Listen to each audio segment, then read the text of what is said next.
Ideals, where we take a holistic approach for optimal health. I am coming to you today from the farmers market in Sienna Plantation, Missouri City, Texas. So we're at the back parking lot of the library at 5855 Sienna Springs Way. So today I wanted to come in. First and foremost, I wanted to say Happy Mother's Day to all of the beautiful people out there who either are mothers or have fulfilled that motherly role in the life of someone or a friend. So we salute you. Tomorrow is Mother's Day, so we salute you and we wish many blessings to you for a happy and prosperous life.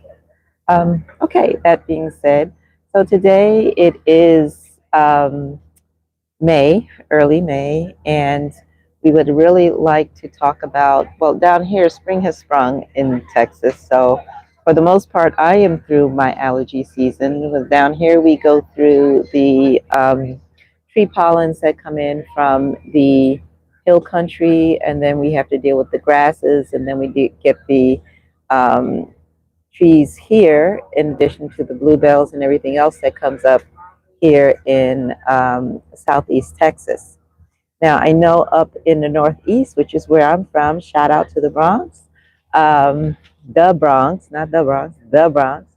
Shout out to the Bronx, New York, and Pennsylvania, where spring should be coming out and things blooming. And one of the things that you want to keep in mind is that a lot of people have allergies.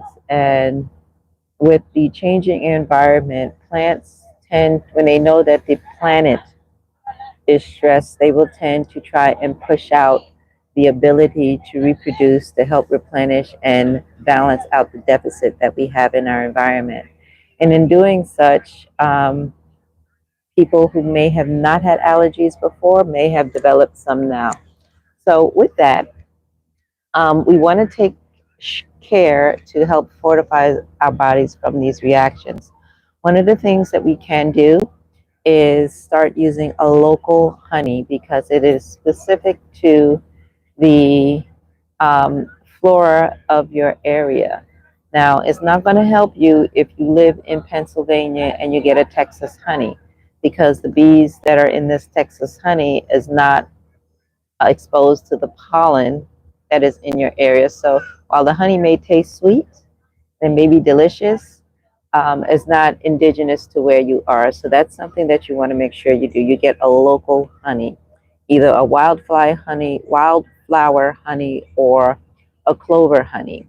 Either one of those are really great for your local honeys to use to help you with your allergies. Now, I'm going to say this, you take a little bit of honey, okay? If you have one of those honey dippers, or maybe it's like a half a teaspoon of honey a day, that can help you. One of the things that I tend to use here in Houston when my allergies flare up is my Breathe formula.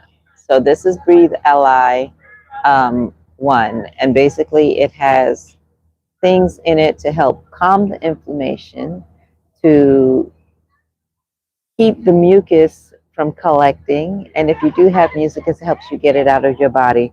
I have 3 formulas. One is in vodka, and this is taken in drops. Okay, you start it in drops. You can put it in something to drink. If you're an OG, you can go ahead and take it and put it under your tongue for a more rapid infusion into the body. Thank you. You can take a more rapid infusion into your body. So with this, it's really good for using with anything that is respiratory. I had a friend who was having some inflammation with her asthma.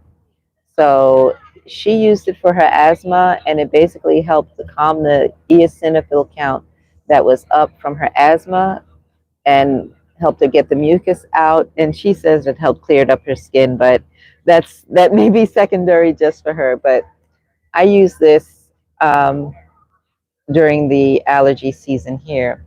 If I'm having a really bad day, I have one that also has nettles in it, that's stinging nettles, and basically it has natural antihistamine activity, and it helps even more to calm that inflammation and get things out of your system. So, with that, what are some of the other things you can do to help reduce allergies? First of all, um, when you come in from outside, you want to wash your face, okay? Wash your hands. If it's a high pollen count day, you want to take off your clothes and put them in the laundry. And if you have like a wet area, let's say you come in and you have a place where your laundromat is, you might want to take your clothes off there and dump them there and put something else on to walk around in your home so you're not carrying those pollen particles throughout your house. Another thing you want to do is trying to keep the dust down.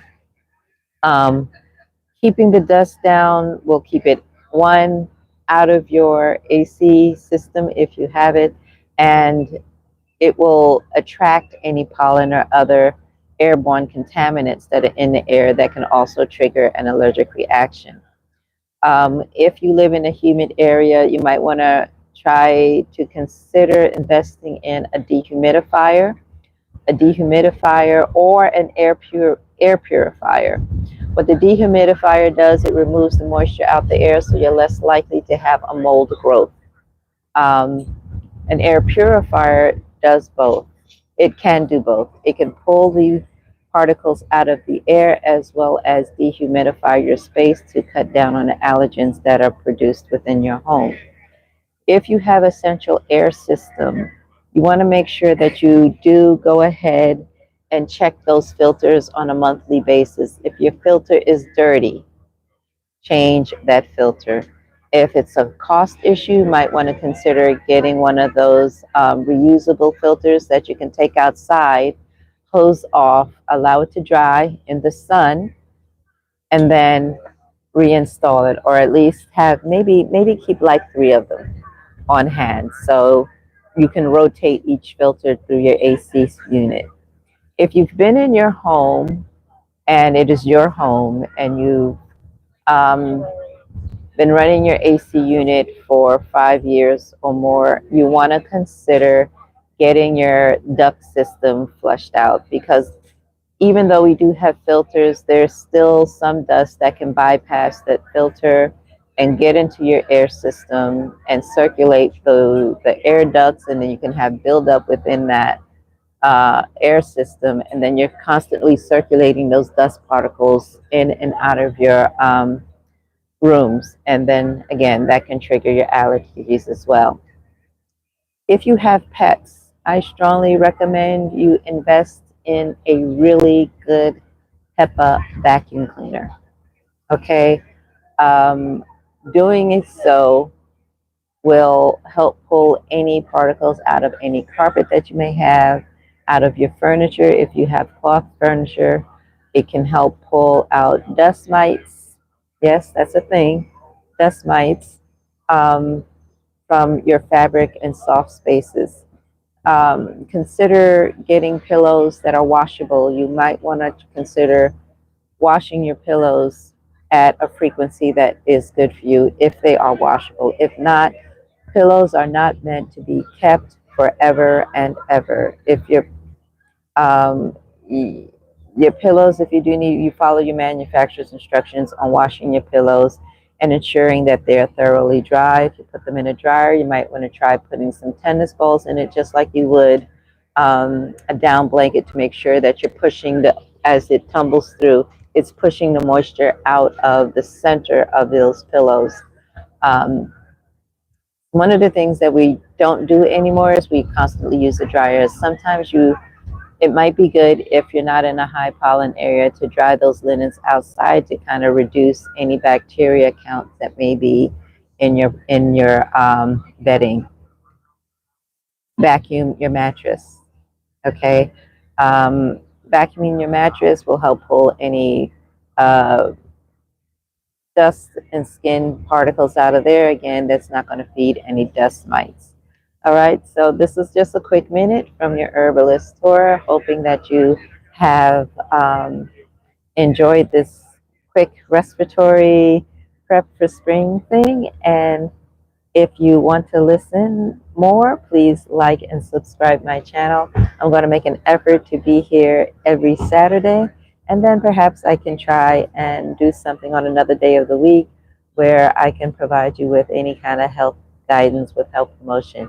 I do offer consults, so you can go on my website at www.rlmherbalideals.com and look for the consults, and you know let me help you improve your health so that you can work and live a long, healthy, happy life. Again, peace and blessings from Herbalist Tora, RLM Herbal Ideals.